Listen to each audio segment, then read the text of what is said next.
What's going on, my YouTube fam, and everybody else who may be watching? This is your girl Sean. I wanted to come on here and encourage you, and just to say, do it.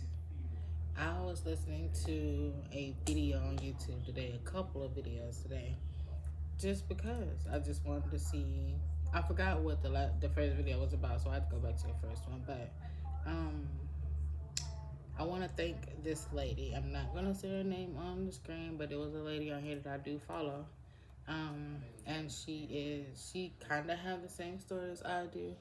Um, and the way she shared it, it touched my heart. Because I felt like I didn't have permission, or felt like I didn't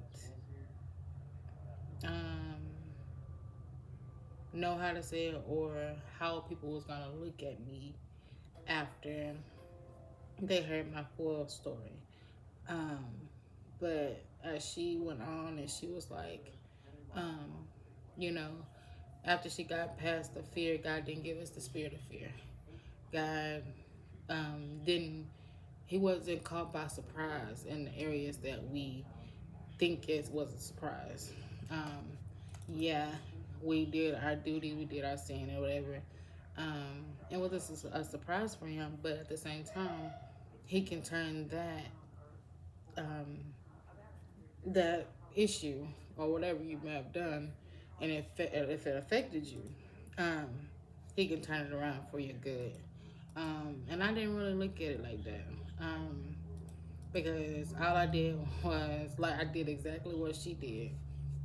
She told specific people her story, and it was only family members that she told, but God had told her that it wasn't, she was doing it all wrong. It wasn't for her family like that. She could have told him there's nothing wrong with that, but it was for the world to hear, because people don't talk about certain topics anymore, whether in the world or in the church. Um, they don't talk about it anymore. It's common to people. So, um, yeah. So whatever story that you have, whatever trauma or whatever your testimony is, allow God to use it um, as your testimony to build other people. Because, like, again, you don't know what people are going through in life at all. Um, and for my story, I always say refer to the book, but um,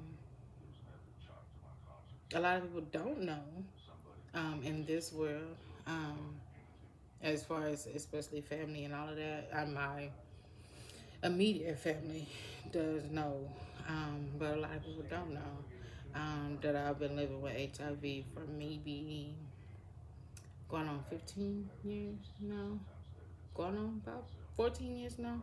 I've been living with HIV been living with me. I would say it like that, because it doesn't control my life.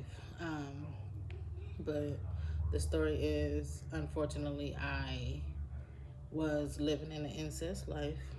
Um, and also, I was in the world, living a promiscuous life. That's what I'm looking for. Um, I already felt rejected. I already felt unwanted. I already felt suicidal. I already felt I didn't love myself already. I was pregnant and with um, my second son, and I knew I lay with somebody who didn't care nothing about me. Um, and then after, I think I was maybe 7 pregnant, when I did the incest thing, um, because I was talked about, about family members, talked about by people I didn't really know. Um, my news got to from state to state or whatever. I don't know how it did, but what is what it is. I was called all kinds of names. saying I was doing this and I was doing that, and it wasn't me that was doing all this stuff. People don't believe me, but it's okay though. But anyway, um, yeah. So after he was born, and a couple of years later, after I finished medical assistant school, I was staying with a teacher. I started getting the flu-like symptoms and started getting the warts in the certain areas. And I'm trying to figure out what's going on. And thank God I stayed with my teacher at the time. She was my best friend. Um, so I was in a good place, I guess. But she was like, telling me certain things to do. Far, far from my minds that HIV was the thing that was going on with me. Um, so I ended up calling my mom and I was like, listen, something ain't right. So we ended up going to this hospital, St. Paul Women's um, Clinic. And they were like, have you ever been tested for um, any sexual venereal diseases? Can't get my words out right. Any diseases, sexual diseases, or any kind of any other kinds of diseases. And I was like, no, I haven't, whatever. And she was like, would you like to get checked out? And I was like, sure, whatever, popping my arm out, like, go ahead, take my blood. You ain't gonna find nothing, just confident, but yet scared at the same time. And, they took the blood. I went through, did the biopsy and did the pap smear and all that stuff that goes along with it. So I did all of that, and maybe like 3 days later, I get a call, and I'm like, well, since when does the doctor call you? Um, Unless there's something really wrong, right?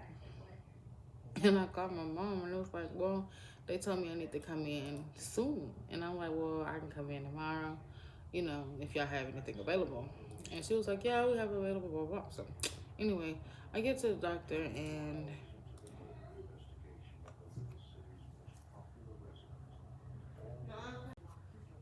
anyway, sorry. Got a loose tooth in the house. Um, so yeah, I get to the clinic. The nurse looks at me and she's like, how are you feeling? And I'm like, I'm fine. You kind of scared me a little bit. So my mom is sitting on the other side. And I'm like, are you okay? She's like, yeah, today's been pretty busy, having a little cordial conversation, trying to ease it, I guess, ease it in my life. um, so yeah, no, it wasn't quite easy. So she ended up and was like, we got your test results and we wanted to talk to you about it. And I'm like, okay, that's fine. I'm, trying to brace myself, trying to figure out, what is happening. So she was like, well, you don't have this, you don't have that, but you do have HIV, you're HIV positive. And I looked at her, I was like, excuse me? What did you say? I was like, no, ma'am. No, I don't. And while I'm trying to be bold and I ain't gonna say ratchet, but bold and just like, in unbelief, I'm bawling, like I'm trying to figure my whole body shut down, and I just cried and I was like, no. I said, you're lying to me. And she was like, no, ma'am. Due to the biopsy that we made, blah blah, this stuff we found. And I'm like, my mom had to catch me because I almost fell off the little bed that they got in the doctor's office. And she was like, everything's gonna be okay, it's not the end of the world. People have survived many years and all this other stuff. And I wasn't trying to hear nothing what she was saying. Like, it was like, boo, listen, you can say that all day because you ain't got it. I said, now, what am I going to do? I got 2 kids, 2 boys that I have to figure out what I'm going to do. Like, I just was living my life or whatever. And, it was coming up on my birthday. And I'm like, it was a lot going through my mind. And I'm like, who, why, when? And she was like, do you know where you think you might have got it from? And I'm like, yeah, I know. I ain't finna lie to you. I never do none of that. So anyway, long story short, to the collapse of time. Um, from there, I was from shelter to shelter, trying to figure out um, what's gonna happen. I lost my best friend that I stayed with, my teacher, and we fell out or whatever. I moved out to a shelter. um, got a DNA test from my biological dad. Um, just a lot that happened in my confidence, my self worth, everything about me died again. Because I felt like I died like when I was younger. Really didn't know who I was, didn't know where I belonged to, didn't really care about myself. Um, you know, and then after that news, I was like, you know, life is over pretty much. Because I did not know nobody with HIV. Nobody really talked about it. Nobody really just taught me about it. I mean, I didn't learn about it because I had went to medical assistant school, so they taught you about this stuff. But I guess you when you in this situation, it's like, what now kind of thing, right? So anyway, I'm not gonna tell a full blown story after that, but this is just the beginning of my story. But yes, I am an HIV victorious woman of God. It has not taken me out. It has been 14 years. I have been undetectable for almost 2 years.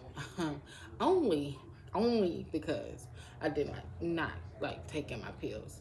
I did take my pills to keep me low, keep me, you know, not being, I wasn't sexual like that, no way. Anyway, but to keep me from passing it on or whatever. But now that they got these shots in, I'm more, I ain't gonna say I'm comfortable, but I'm better because I just didn't like taking pills. Nor do I like needles, but I'd rather take needles every 2 months than having to take pills every day and not take them and be sick, if that makes any sense. But anyway, I just wanted to share that part of my story. It's been a long time coming. A lot of people don't know, and they found out. Oh well. But this is a part of my testimony. It's not to deify the enemy. It's not to give him any credit at all because he don't have no credit. Yeah, I did the deed. I got a viral disease. Um, but it doesn't have control over my body. But what I am going to do, I'm going to use this story to help other women, help other men, boys and girls that are out there feeling like they're alone and feeling like life might be over. And it's not over. Life isn't over. Life has just begun. Trust and believe life has just begun because you have no idea how powerful you are. Even the people who do not have any diseases know how powerful you are in God. Know who you are in God because that's who um, that's what's going to flourish. So this testimony here of mine is going to glorify God. This sickness is not unto death. If I die with it, oh well, guess what? God is going to be glorified in it. Rather from day one to the last day, whether I get healed on this side or on the other side, God will be glorified. So I'm not down about it. It took me years to get to this point. When I do mean years, honey. That's why it took me forever to write that first book. Because I was like, I don't need nobody telling my story. I don't need nobody in my business. I was already depressed, suicidal, trying to kill myself. I had my insurance in line. I had my will, where my kids was gonna be. I had everything in line because I was like, this is it. It's whatever. Then other stuff happened, so I'll let y'all know about that later on next videos and interviews and stuff like that when my podcast come out in October. So stay tuned.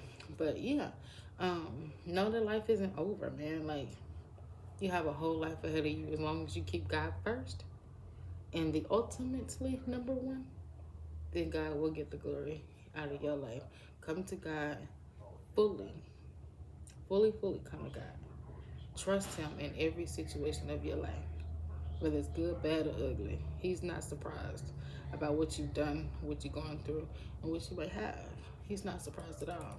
But allow it to turn for the positive, turn for your good, not to kill you and just destroy you. Because God gives you life. He gave you a choice, choose life or death. And then he turned around and gave you the answer. He said choose life.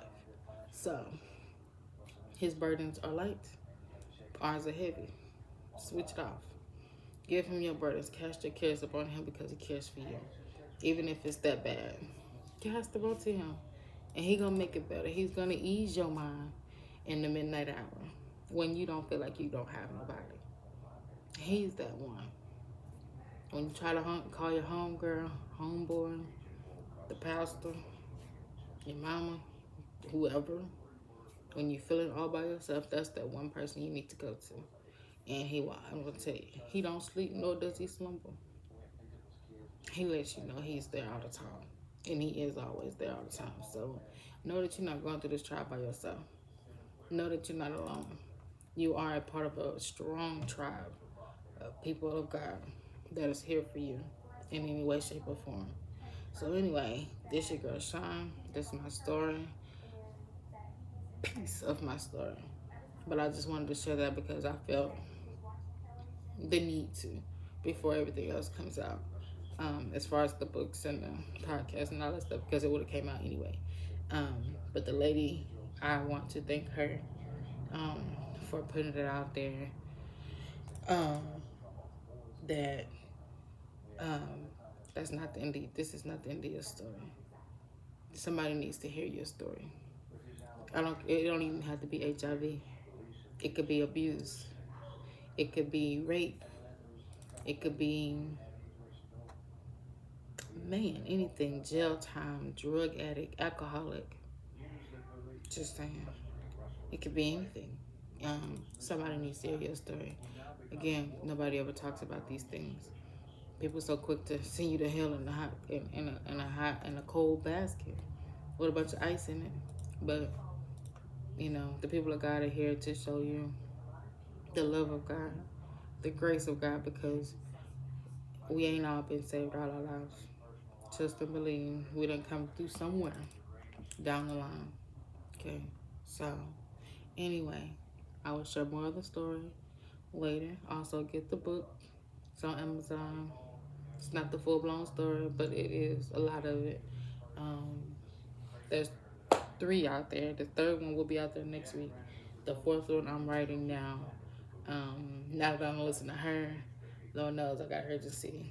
I got an urgency to actually get it done. It's just a lot. Listen, it's a lot to listen to her. If all possible, if it wasn't, and if I didn't feel, I'm not gonna say bad. If I feel bad if I said her name, but anyway, she know who she is. I don't know her personally, but I do follow her on YouTube. But anyway, follow, like, and subscribe. Pray for one another because we all need each other. Again, this your girl Sean. Come to God, trust God in all situations, and I will come back to you guys soon.